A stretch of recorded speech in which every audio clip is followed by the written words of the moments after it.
Welcome back to another episode of the Shared Practices podcast. I'm getting the episode started today, but that does not mean Richard is not here. So Richard is joining me today as the co-host for the episode of Ask George, where we're going to be talking about AI. And I think that this is, I would say, probably one of the most world-changing technologies in our lifetime. I think that if you think it's not going to affect the dental industry, you probably have another thing coming. So Richard, welcome to the show and excited to dive in. I'm really excited because you told me before this call that you had like a bunch of thoughts on this, and I was like, okay, we've got a lot to dive into. But the recent evidence to me of how much AI is like integrated into my life on the new iPhones. I know you're not an iPhone guy still, right? No. Yeah. There's like an extra like dumb button. They like added a new button, and you can choose what that button does. I've switched it now to being the audio version of ChatGPT. So rather than like Siri or anything like that, this shortcut goes straight into the conversational ChatGPT, which in the last month got an update. It sounds uncannily human. Like it will like laugh. It'll say, it'll like my kids, the first few times that I did it, they were like, who are you talking to, Dad? Like that, are you on a call? They were really confused at like who this other human was on the phone.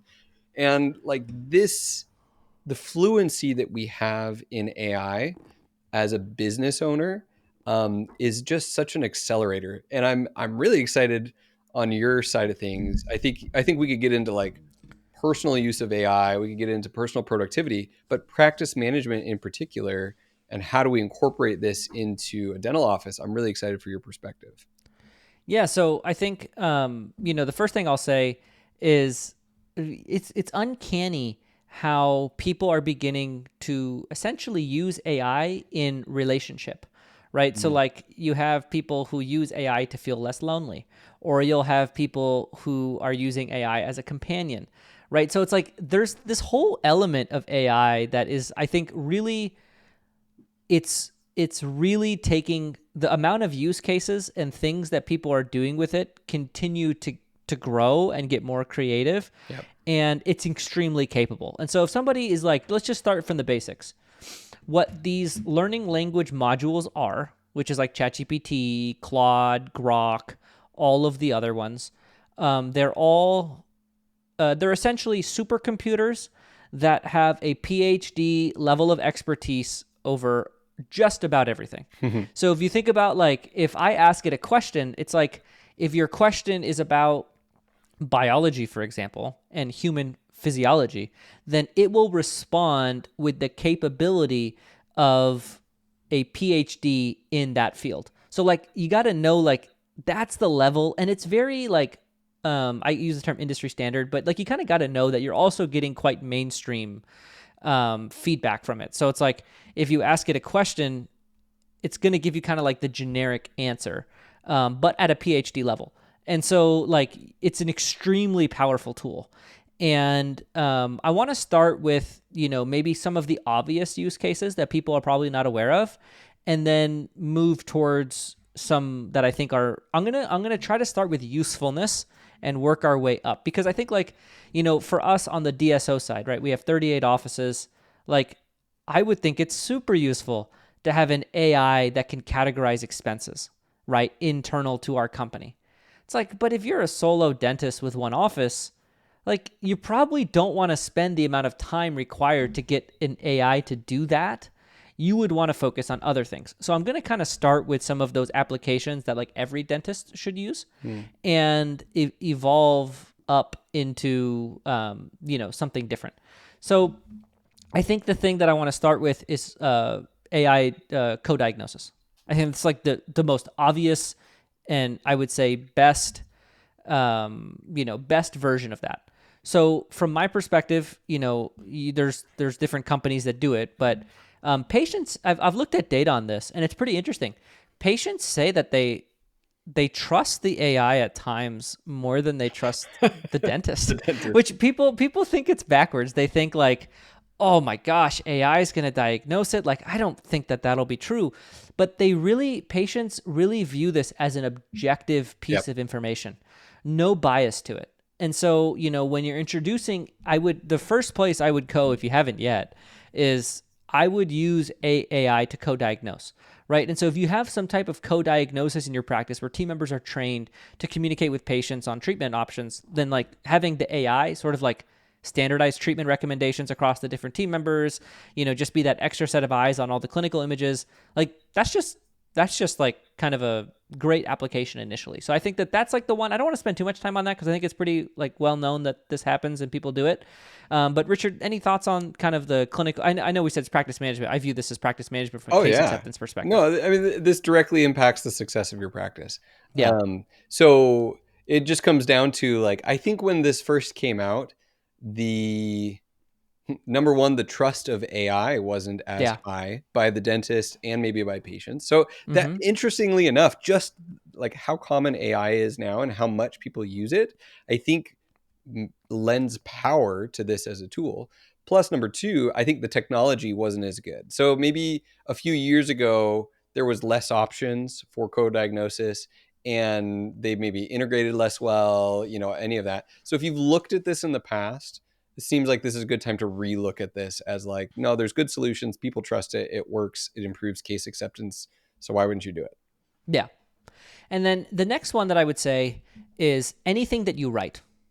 Like if you are writing a team memo, if you are writing a job description, if you are writing an SOP, people think I'm cheating by using AI or like it's a lower quality writing. I actually I've completely inversed on this.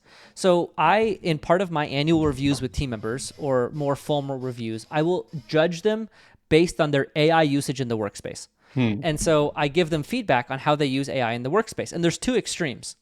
When I get a document from somebody that I can tell was not written by AI, I actually get bothered because, we're paying for this person's time. And they spent their time clickety-clack on the keyboard typing this long 2-page document. And I'm like, this could have taken a third of the time if you had used AI. That's one issue I have with not using AI for writing. The second one is the writing is actually better with AI. Sure, you lose your voice. So that's what happens when you write with AI, unless you've really trained it well. You sort of lose, like, you can tell that I didn't write every single word of this. Yeah. But what it does on the other side is it makes the language more polished and easily readable by everybody.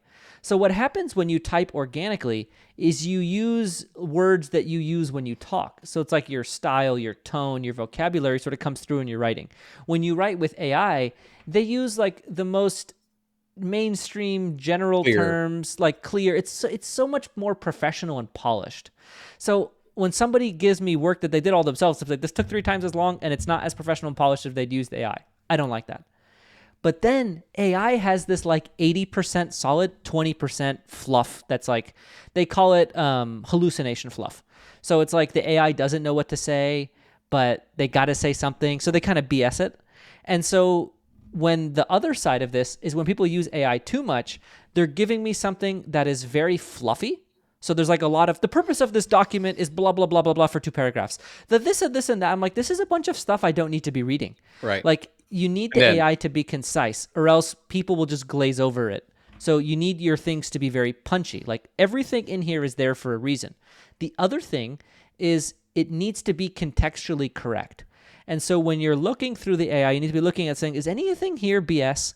Like, is there any AI hallucinated fluff that is not real that somebody reading this will be like, oh, we don't do it that way, or that's not actually the way it is? You need to clean that up. So the best usage of AI is using AI to write, editing it carefully, and removing the fluff. So it's just what you need, and it's accurate to the context. That's like AI for writing. That's SOP creation. That's business plan, if you need to do that, or job descriptions, roles and responsibilities, like just so many team memo writing, newsletter writing, like whatever you need to do, you can do it this way. So Richard, any questions on that? It seems pretty clear to me, but I could be missing something. No, it's great. I love the example of like you get mad when people aren't using AI more. Yeah. I did a job interview with a VA recently and it looked like she was using AI and my project manager was like, oh, is this, like she was upset on my behalf. I was like, well, no, I just want to know why. Like if someone uses AI, I want to understand how and why they used it. and they're thinking behind it, and then I actually might hire them faster depending on their answer. And then the other thing too is just the friction of how much like writing and thought goes into stuff. I will say there is like there are applications, and I'm trying to think within the dental office if there's any of these where like if someone was like receiving coaching from someone and they felt like they got an AI answer back to a question they had legitimately submitted, that's where like I'm paying a high value for coaching. But in dentistry, like our communication with the patient is right. Like I almost don't see any time where you shouldn't use writing in a dental So setting. I'm going to help you with the VA example, Yeah. and then I'm going to move towards the next thing. So so what's happening with AI is there's a huge lift to develop these learning language modules well. So you think of like Grok, OpenAI, Claude with Anthropic, like these companies that are developing these like super tools, very large data centers, ton of money involved. Like it's very tough to get a good learning language module. On the other side, it's super easy to build build on top of those custom GPTs. I use ChatGPT's custom GPTs. So Richard, let's use your example of the VA. Let's just say you have a VA and their job is to communicate with patients in writing over like overdue balances, all of this stuff. You can code into the custom GPT, I want them to sound professional. I want them to be brief in their language. I want them to sound like this. You can essentially like put all of your preferences into their like the exact program that they're going to use. So in Richard's example of the VA, you would create a custom GPT in OpenAI. And the way that you do it is you submit instructions, you upload attachments, you teach the exact custom GPT everything you want it to do for that person. And then now they have like a way better custom AI for their specific job that like their tone, all of that stuff is going to be ironed out for them to be able to like, because Richard, like you're like, is this using AI? And I can tell I don't like it. It's like, well then tweak what you don't like about it to like be exactly what you want. And then you say, use this tool when you use AI. Don't use regular AI. Don't use the generic one. Use this custom one. And that's the next thing I want to talk about is creating custom GPTs, or I don't know, like I do this on OpenAI, so I don't know the terminology in the other platforms. Yeah. But building like your own custom version.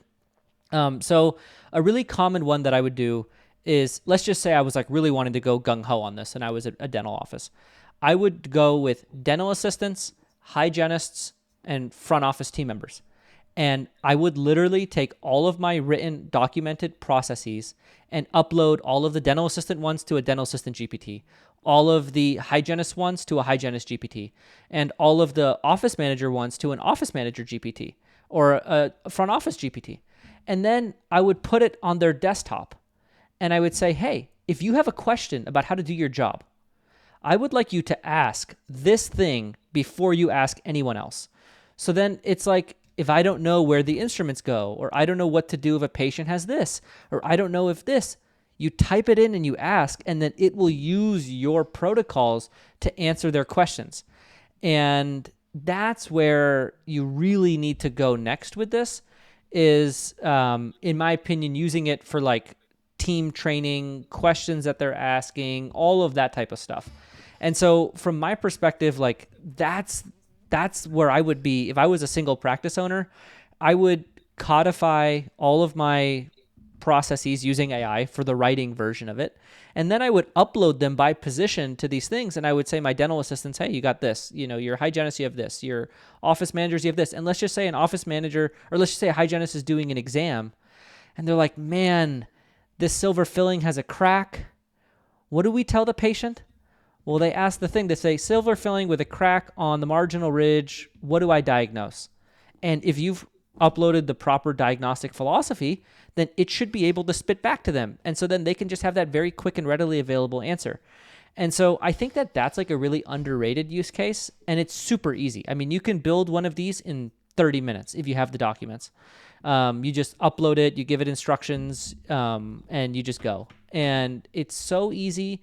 And it's like, that's where they get really good because they're custom to the specific use case.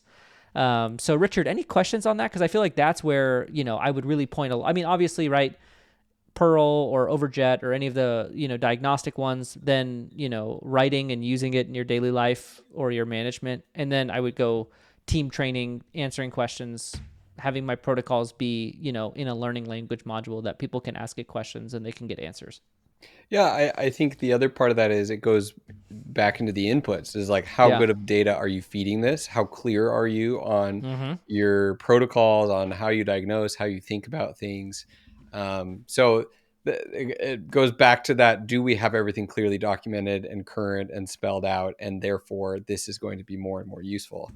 Um, the next place my thoughts go is around the back end in terms of numbers, data, metrics, and I'm assuming practice by numbers and other platforms. I'm not up to date on the latest of things that are happening there, but is there applications available to practice owners on that front? So I think that once you get into like business operations, and having the AI automate things, like if you think about a single dental office, for example, what are the recurring administrative tasks that occur over and over again? I would think insurance would be the thing that I would look at as like the most AI ready. But I think that like I'm at the enterprise, level of scale with this. And I think we're still not there yet to the point where like a software company that does software support services, like a practice by numbers type, is releasing like do it for you in your office type tools. I think that like if you look at all of the venture capital funding and all of the development is targeted towards, AI, right? So in the next 5 to 10 years, you're going to see a mountain of progress. So like this statement is being made, in the third quarter of 2025. So like, Right. Just keep that in mind when you're listening, that this is developing very rapidly, but where it is right now, I don't really see a whole lot of very readily available functions that I've seen, but I also haven't spent a lot of time looking. So the next one, which is very relevant to what I've been thinking about a lot the last 6 months, is content. Yeah. So marketing and creating content for your Yes. dental office. Um, there's the scary AI stuff that's happening where like videos and impersonations, like Yeah, I know, right? it's insane It's what crazy what AI can make. what it can make, even when it comes to video. Um, but I think this goes back to, if you're going to create, say, a newsletter that goes out, or posts on social media, or scripts that you're going to use for Instagram, or ideas for Instagram reels or posts, using this as a tool to document, edit, rewrite, come up with ideas. I think the thing that AI can't do is the personal element, the authenticity. And Yeah. that is the thing that people will trust more and more and more over time, is like, oh, cool. Like the power of a personal brand on Instagram is they can get to know Dr. Smith and like their team and kind of see that personality. But in terms of like ideas of how to do this, or scripts, or writing some of those things, AI can be used. It's a lot more nuanced. I don't feel like there's like an out of the box, like, here, just type these 5 prompts in and then film these scripts and then you're going to blow up on Instagram, because that's just not how the algorithm works. And there are other ways to blow up. But if you aren't doing anything on the social media front, this would be a great way for ideas, scripts, content to get started, is with AI. Yeah, so let me maybe provide some additional color. I had this. I was talking to another guy in our mastermind, and he is trying to create. He's really focusing on marketing now. He has a mega group, and he feels like in order for him to take a step back, he really needs to nail the marketing. So like that's been his big focus. And he had this idea that I've just been like shouting from the rooftops. So I teach, I have experience in marketing now. I've been the chief marketing officer for over a year, and so I was kind of talking to him about best practices in marketing. And I recently did a webinar, and kind of the TLDR of that webinar is you have a consistent brand messaging for your practice. Like, why do patients choose you? and you weave it into as much of what you're doing as possible. So you like build that repeatable message over and over again. And so this individual went to their Google reviews. They had like 400 Google reviews, and they downloaded all of them and they fed them to ChatGPT, and they said, "What do patients love about my office?" And then ChatGPT read all of the real reviews from people and then was like, "You personalized care," like all of this stuff, and sort of turned it into like a brand mantra where there's like these 5 bullet points. And, you know, what Richard is saying is true, right? Where it's like, if people read this AI fluff and they come in with these expectations about your practice, and then they come in and the experience doesn't match the expectations, then you're essentially setting up this inauthentic experience that will eventually unfold, right? But what this guy did is he went and got real experience, like real things that people are saying about his practice. And like, that's so authentic. And then he brought that to the forefront. And then on his landing pages, direct mail, all over his website, on the social posts, all of it is centered around those key concepts that he's trying to promote about his practice. And I don't remember exactly what they were: personalized care, Sure. great for the anxious patient. Like, it was just like the things that people liked about what they do. And so I think that that's like the first step on marketing, is to use the reviews you already have, which, I mean, if you've been listening to any dental podcast for the last 10, 12 years, you've been making a conscious effort to get Google reviews. So like, Yeah. you know, go to those Google reviews and have AI look through it, find themes, and build a brand around what people are actually enjoying about what you're doing. So you don't have to do much different. Keep doing what you're doing and market it. And then you can create a custom GPT to create social posts where you're like, these are all the reviews. This is my brand messaging. This is why people choose me. Now create content. And it's one of those things that will just improve the more you customize the AIs. So I think there's just a couple of themes here. It's like, it's about 2 things. It's about the input and the prompt. Yep. Those are like the 2 things you've got to nail. You've got to have the inputs correct, and you've also got to nail the prompting. And if you nail both of those, then you're going to kind of have a much easier time getting what you're looking for as the output of, you know, anything that you're working on with AI. Love it. And I would say this is like, it behooves anyone listening to this podcast to just start ChatGPT. Like, it is one of like my default tabs that opens when I open a new Chrome browser. It's my email, my calendar, and ChatGPT. Yeah. So like, just start learning, start using little custom GPTs that other people have built. Like, maybe look, and this is another idea. If you're using any software platforms, sometimes there'll be a custom GPT for that Yeah. software. So like, I bet Open Dental might have a GPT where you could go in and ask questions. Yeah. And it'll, you know, pull from the documentation and pull from resources and give you an idea. So if you're using any software, any website that's big or common, see if you can find a GPT that will give you direct answers. Because if you just ask it to search Google, sometimes it'll give you BS. Yeah. But if you've got like documentation and the original source in there, it'll be more helpful. And over time, if you use it, you're paying attention to what's coming out, you're going to find more and more applications, and it's just exciting what's possible with it. Totally. And, you know, I think the thing I really want to encourage people is like, there's like a flywheel effect to this. It's like, the more you use it, the more you use it. The more you Yep. use it, the more use cases you see. And so I think it's like really, you know, getting in the habit of asking yourself the question, I have this issue in my practice. I have this recurring task that I do. Can I use AI to make this more efficient and better? And don't wait too long before you start creating your own custom GPTs. I'm just telling you, that's like my really big piece of advice, is to get your hands dirty with the custom GPT approach. So like, let's just say Open Dental doesn't have a learning language thing that you can ask it questions to. That's fine.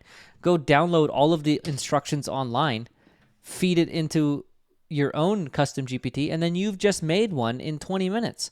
So like, this isn't a, like, it's so easy to make these custom tools, and you just have to do it a couple of times, and then you'll start, just build the momentum. Just start using it, and then you'll find more ways to use it.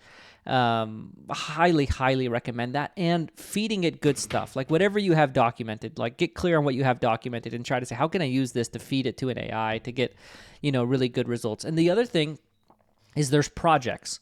So there's custom GPTs and there's also projects. A project is like, I want to create systems for I want to create scorecards and roles and responsibilities for every team member in my practice. You create a project, you upload everything to that project, and then you can have the same effect. So there's many different ways to customize it. So I would really encourage people to feed it files, customize it, and really focus on the inputs and the prompts.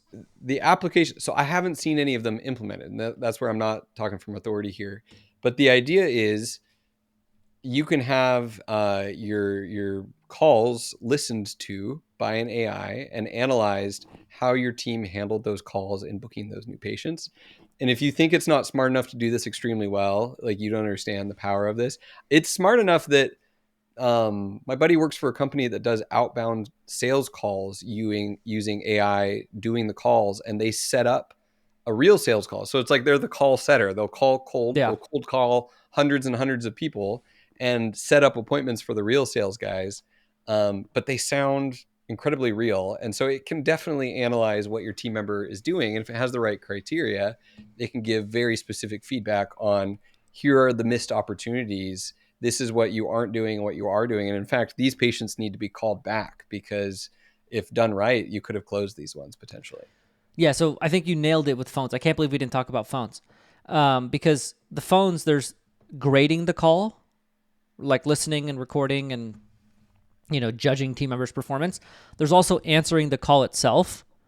And they have the same scoring thing for case acceptance. So if you have a consult room, there's platforms that you can use to really understand what's going on in the consult room as well.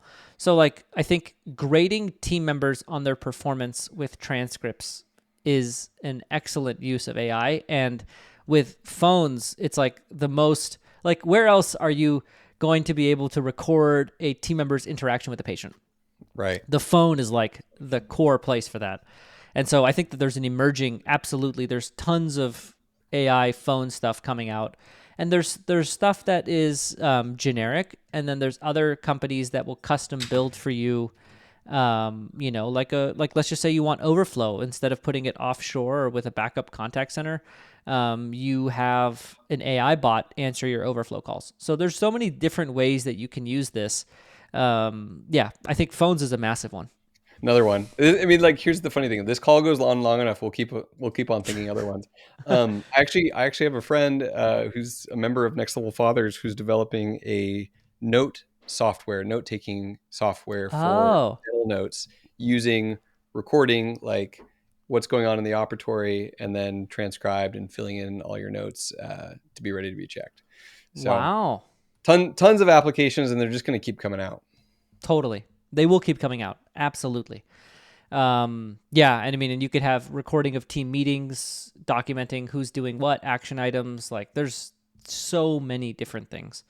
And I think the theme for the episode is just get your hands dirty and start using it. And this is not the type of thing that you learn from watching videos and listening to podcasts. You learn by using it. Like, that's how you get good at it. You do it. So this is one of those things that you've got to start wherever you are and just keep making incremental progress. And I think actually it can be overwhelming, because I actually started listening to like some YouTube videos and podcasts around like LLMs, and people get really complex really quick, and that can impede you from taking action. And so ironically, just ignore all that and just get in there and get it done. And then when you have a problem, can I use this to solve that problem or help me along the way? Yeah. And, it's one of those things that there's an infinite amount of use cases for AI, and like ones that we can't even think of are going to be coming to fruition.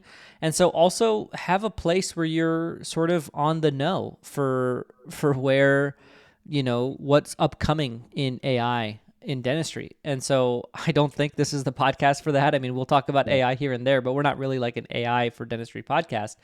But if there are, places that do provide that piece of information, that's something I would probably take a look at. Or you ask ChatGPT about emerging uses of AI in dentistry, right? And it'll do that search for you. But I think that there are just so many places and applications that it's really just about getting that momentum and get going. It's funny. I just Googled if there is an AI in dentistry podcast, because I was like, oh, there's. If someone hasn't started that podcast, they should go start a dental AI podcast if you haven't. So, anyways, George, this has been fun. It's like I want to talk about this for like hours. More just the applications of it. But I know our listeners probably wouldn't be applying them the same way. But there's so much power here, and I appreciate the chance to have fun on this. Absolutely. Thank you. And, we'll see you guys on another episode of the Shared Practices podcast. I hope you enjoyed the episode today, and, come back and we'll give you another episode of the Shared Practices podcast soon.